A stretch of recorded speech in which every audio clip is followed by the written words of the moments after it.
Oi, e aí, olá, gente, tudo bom? Começando aqui mais um vídeo do Mentes Insanas pra vocês, onde eu tô sempre contando casos, mistério e todas essas coisas, conteúdo topíssimo pra vocês. Então o único pedido que eu peço, né, é que você assista o vídeo até o final. Daí, se você gostar, aí você se inscreve, né, dá um like, comenta bastante. E como todo caso aqui tem uma palavra do dia, hoje não é diferente. Então a palavra do dia hoje é metrô. Comenta bastante metrô aí que eu vou responder te dando um coração. Me segue aí nas outras redes se você não quiser ficar por fora de nada. Se quiser assistir os anúncios também, né, pra me ajudar um pouquinho, eu agradeço. E é isso, chega de enrolar tanto, aviso entregue, recado dado, vamos pro caso.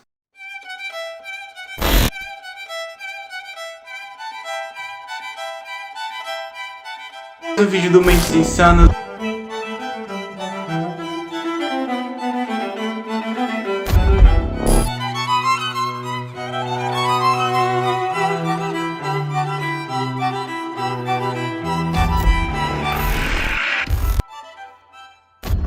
No dia 22 de dezembro de 1984, na cidade de Nova York, 4 rapazes negros foram baleados no metrô número 2 na embaixada de Manhattan, num vagão que estava lotado. O suspeito acabou fugindo do local, mas antes de fugir, ele contou ao condutor do vagão que ele fez tudo isso porque os rapazes estavam tentando assaltá-lo. E como eu falei, o vagão estava lotado, então tinha muita testemunha e muita gente viu ele saltando entre dois vagões e depois fugindo pelo túnel. Então os rapazes foram levados ao hospital, dois deles estavam em estado muito grave e os outros também tiveram ferimentos graves, mas eles não estavam correndo assim nenhum risco, tava tudo bem. Eles se chamavam Troy Kent, Barry Allen, James Hamster e Daryl Cabe. Eles tinham entre 18 e 19 anos. Assim que as imagens dos jovens foram divulgadas para a TV, porque isso aí tomou uma proporção muito grande, algumas pessoas já reconheceram os rapazes, dizendo que eles roubavam principalmente no vagão de número 2 e que eles moravam no Bronx, que era um bairro de Nova York. Então eles sempre estavam cometendo esses tipos de coisa. Então o que o suspeito falou pro condutor fazia sentido, segundo essas informações. E os rapazes também tinham antecedentes criminais por coisas leves, tipo como roubos à loja, a assaltar pessoas. Eles tinham uma ficha um pouco suja. E geralmente a forma que eles agiam era mais para amedrontar as pessoas. Eles chegavam em grupo e começavam a botar muito medo nas pessoas até elas entregarem os seus pertences.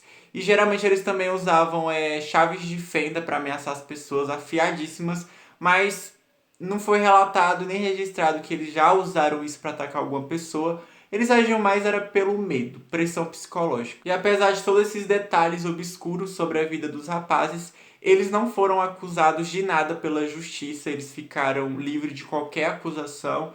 E aí eles ajudaram até a polícia a encontrar, né? Eles ajudaram muito nas investigações para encontrarem esse suspeito. E eles também disseram, os garotos, que quando ele fosse encontrado, eles iam processá-lo. Ninguém sabia quem era esse cara misterioso, então foi feito um retrato falado do homem, que era descrito como branco e por volta dos 40 anos, cabelo loiro e usava óculos, um suéter cinza e uma jaqueta azul. Então eles realizaram uma grande busca com mais de 1.000 policiais monitorando o metrô. Foi uma busca minuciosa, todo mundo estava atrás desse cara, mas apesar dessa busca reforçada, eles não encontraram muitas pistas, absolutamente nada assim que pudesse levar a esse cara, o que é muito louco, porque tinha muita gente lá que descreveu ele, muita testemunha, e mesmo assim eles não conseguiram encontrá-lo. Essa notícia caiu na imprensa assim como uma bomba, foi algo assim que explodiu.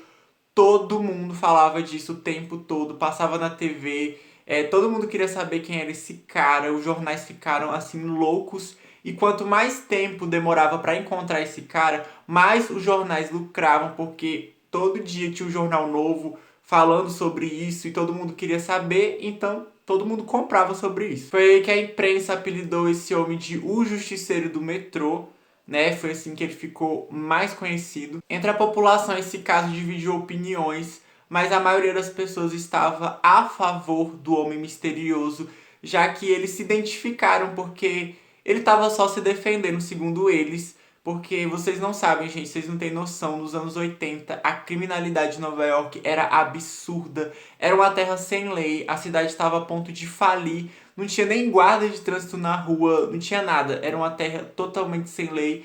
Eu acho que eu já falei isso pra vocês no caso do Robert Champs, que, enfim, aconteceu também por aí nessa época. Então as pessoas se identificaram, né? Porque as pessoas em Nova York já andavam com medo, elas pegavam o metrô com medo. E era uma novidade alguém se defender dessa forma, então muita gente acabou comprando a história. Para vocês terem noção de como era absurda o caos em Nova York, alguns civis formaram um grupo que eles chamavam de Anjos da Guarda. Então eles saíam nos metrôs e nas ruas para proteger as pessoas, assim, eles fizeram isso voluntariamente. Então eles acompanhavam algumas mulheres no trabalho, ficavam nos metrôs para se tivesse alguma confusão ou alguém com intenções ruins eles protegerem, já que, como eu falei para vocês, a segurança estava precária. Os anjos da guarda até tentavam dar voz de prisão para algumas pessoas, e muitos desses anjos da guarda iam presos pela polícia mesmo, que não gostavam da atitude deles, então era meio que uma guerrinha entre a polícia de Nova York e os anjos da guarda. Então, no dia 31 de dezembro de 1984, um homem em Hampshire se entregou à polícia dizendo que ele era o tal justiceiro. Ele se chamava Bernie Hugo Goetz e tinha 37 anos.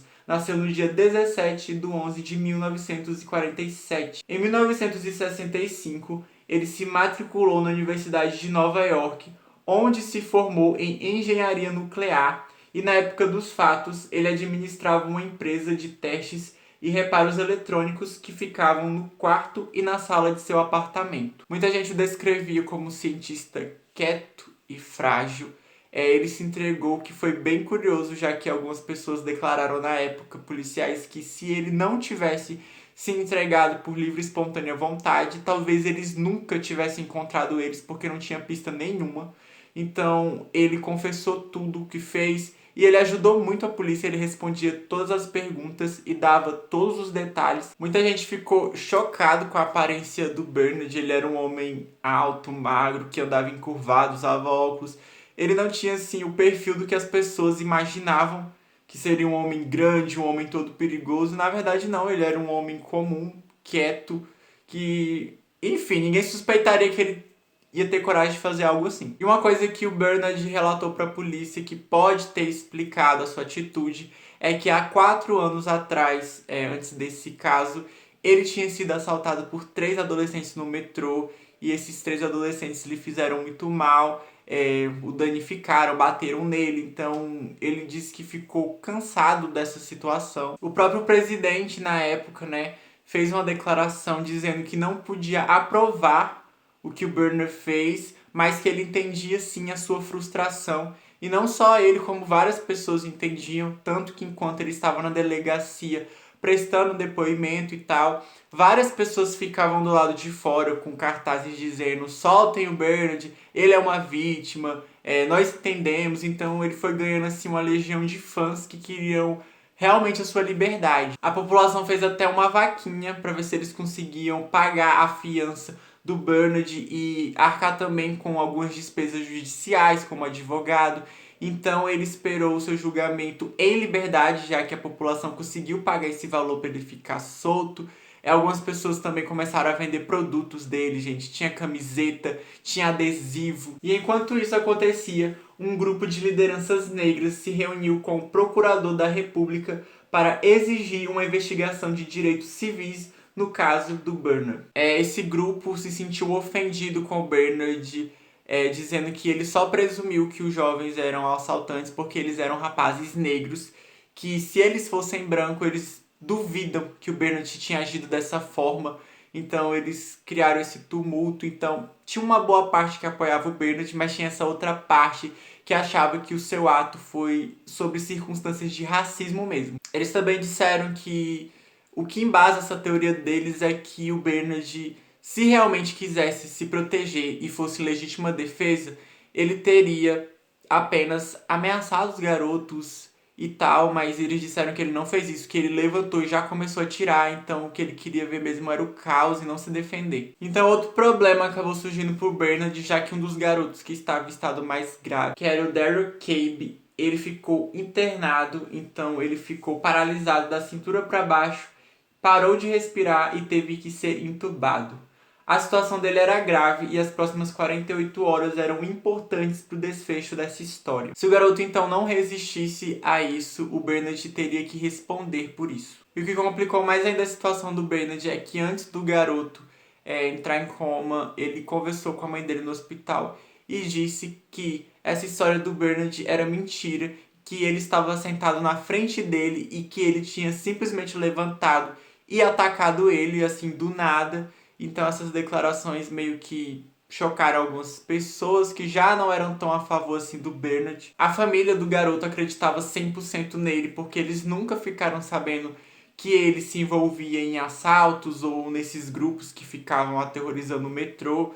Se ele fazia isso, a família não sabia, então a família não acreditava no Bernard. Essa defesa que a mãe do garoto fazia era pública, ela dava entrevistas, então por conta disso ela começou a receber várias cartas assim de ódio, várias ameaças, coisas assim, gente, de punho racista que eu não posso nem falar aqui, porque são muito pesadas mesmo, mas basicamente eram as pessoas desejando que a situação do filho dela piorasse, que a vida dele tivesse fim ali mesmo. Então a mãe do garoto entrou com um processo de indenização contra o Bernard de 50 milhões de dólares. O Bernard ficou muito magoado com isso, ele não acreditava no que estava acontecendo, porque ele não queria, assim, acreditar que as pessoas pensavam que o ataque foi por coisas como racismo, sendo que ele disse que tinha vários amigos negros e que não foi por isso, foi legítima defesa. Ele achava isso um absurdo, ainda mais esse processo agora da mãe. Então, no dia 27 de fevereiro de 1985, alguns novos documentos foram a público, o que mudou um pouco as coisas, porque nesses documentos traziam informações novas que o público não sabia, a polícia sim, mas as pessoas não sabiam, que era a fita do depoimento do Bernard que a promotoria deixou vazar. Então no depoimento tinha uma parte do vídeo específica que tirou ele do papel de vítima e colocou ele também agora como um culpado. O Bernard disse que disparou contra um dos rapazes e que ele disse que disparou e não viu se tinha pegado nele. Então ele olhou pro rapaz e disse assim: "Ah, você parece que está bem." E o garoto já estava meio que desacordado. "Você parece que está bem, então tome outro." No vídeo também ele falou muitas coisas que queria fazer com os rapazes, se ele tivesse tido a oportunidade, coisas assim pesadas, gente. Eu não posso repetir aqui de jeito nenhum. Mas esse vídeo acabou mudando a ideia de muitas pessoas sobre o Bernard. Então as pessoas se questionavam se ele agiu em legítima defesa, por que ele cometeu essas coisas, por que ele falou essas coisas, parecia que ele tinha prazer no que ele estava fazendo, então a maioria das pessoas se voltou contra ele. Então no ano de 1987 o julgamento do Bernard teve início e a promotoria escolheu, achei interessante, pessoas para fazer parte do júri, pessoas que já foram vítimas de assaltos, para elas se identificarem com o Bernard, o que para a acusação também era boa, já que eles queriam questionar essas pessoas, por que eles também nunca se defenderam dessa forma? Porque a defesa, a acusação, aliás, ela achava que o problema estava no Bernard, porque ele tinha desejo de fazer essas coisas, porque só ele, né? Então as outras pessoas que eram normais e o problema estava nele. Então foi bom assim para todo mundo o júri ser dessa forma. Os advogados do Bernard fizeram tudo que eles podiam para demonizar, né, os rapazes, as vítimas. Eles até falavam que ia processar os garotos e faziam um show. Isso aí, gente, foi um espetáculo. Todo mundo queria transmitir. Vale falar para vocês que nada foi filmado nos julgamentos. Só tem alguns desenhos, alguns retratos falados. Mas depois que eles saíam de lá, tinha uma multidão esperando pelo Bernard, pelos advogados, repórteres, sabe? Foi transmitido na TV, então assim, era um espetáculo. Para vocês terem noção, toda vez que o Bernard saía, né, dos julgamentos, os anjos da guarda escoltavam ele até a sua casa, porque vinha uma multidão em volta dele. Então, ele não tinha carro, ele ainda pegava o metrô, e os anjos da guarda iam com ele, pegavam o metrô com ele, deixavam na porta de casa, e assim. Até isso virava notícia, gente. O Bernard não podia dar um espirro que virava notícia, então ele pegar o metrô virava notícia, ele tava assim em alta. Muita gente a favor, muita gente contra, era uma confusão, ninguém mais sabia no que acreditar. Só um adendo pra vocês, aquele garoto que ficou paralisado da cintura pra baixo, ele acabou sobrevivendo, só que ele ficou paraplégico pra sempre e com alguns danos cerebrais. Ele até teve alguns dias do julgamento com a mãe dele. E aí, após um julgamento de 7 semanas, o júri deu seu veredito. O Bernie foi absolvido de todas as acusações e só foi condenado pelo porte ilegal de arma. E aí, quando ele ouviu, né, a sua absolvição, ele só disse: "Eu estou feliz, isso é muito bom." Mas, como eu disse, ele foi sentenciado pelo porte de arma, então ele foi condenado a 1 ano de prisão e a uma multa de 5 milhões de dólares. Ele foi para uma prisão em Nova York, mas ele cumpriu só 8 meses, já que ele foi liberado por bom comportamento. Depois de ser liberto, né, o Bernie acabou enfrentando um processo de 50 milhões de dólares do garoto, né, que ficou paralisado. Ele processou ele por causa de tudo que aconteceu. E isso aconteceu no ano de 1996. Então esse caso ele já tinha esfriado e aí voltou a ser notícia porque o Bernie teve que voltar pro tribunal agora. E era muito difícil, gente, pro Bernie ter 50 milhões de dólares,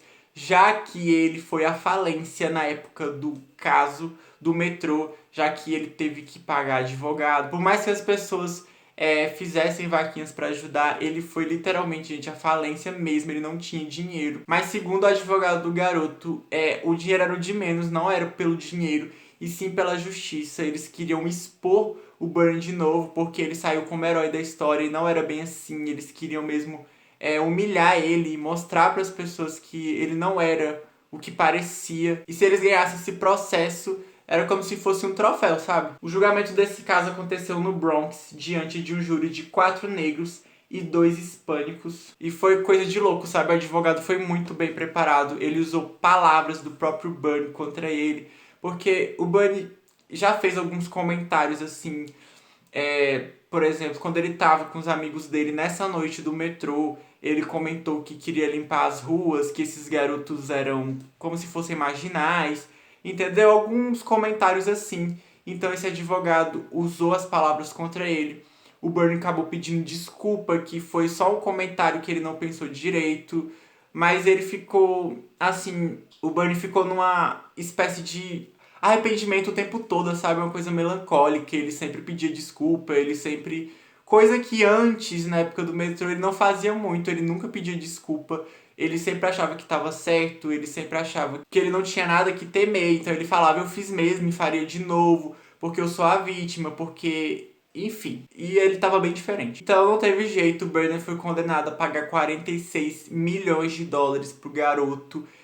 Como eu já disse, ele não tinha dinheiro, ele tava falido. Então eles fizeram da seguinte forma: tudo que o Bernie ganhar vai pro garoto. Se ele ganhar na loteria, o lucro vai pro menino. Se ele escrever um livro, os lucros vão pro menino. E dessa forma ele vai pagando. Então, assim, eu acho que ele vai pagar isso a vida inteira, gente, porque 46 milhões de dólares é muita coisa. A última entrevista pública que eu achei do Bernard foi no dia 11 de novembro de 2017.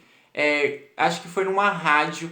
E aí eles perguntaram pra ele se ele se arrependia de ter feito aquilo com os garotos há muitos anos atrás. E o Bernard respondeu que se arrependia de muitas coisas na vida dele, mas daquilo especificamente ele nunca se arrependeu. E as últimas informações que eu achei sobre ele é que ele ainda mora no mesmo apartamento, ele sai na rua, ele anda de metrô, ele já até tentou concorrer à prefeitura, né, alguns anos atrás, não ganhou, e que ele tem alguns esquilos de estimação na casa dele, e as pessoas descrevem ele como uma pessoa bem tranquila, que não faz mal pra ninguém. Mas é isso, esse foi o caso, espero que vocês tenham gostado, comenta aqui o que achou. E é isso, eu vejo vocês no próximo caso. É nóis!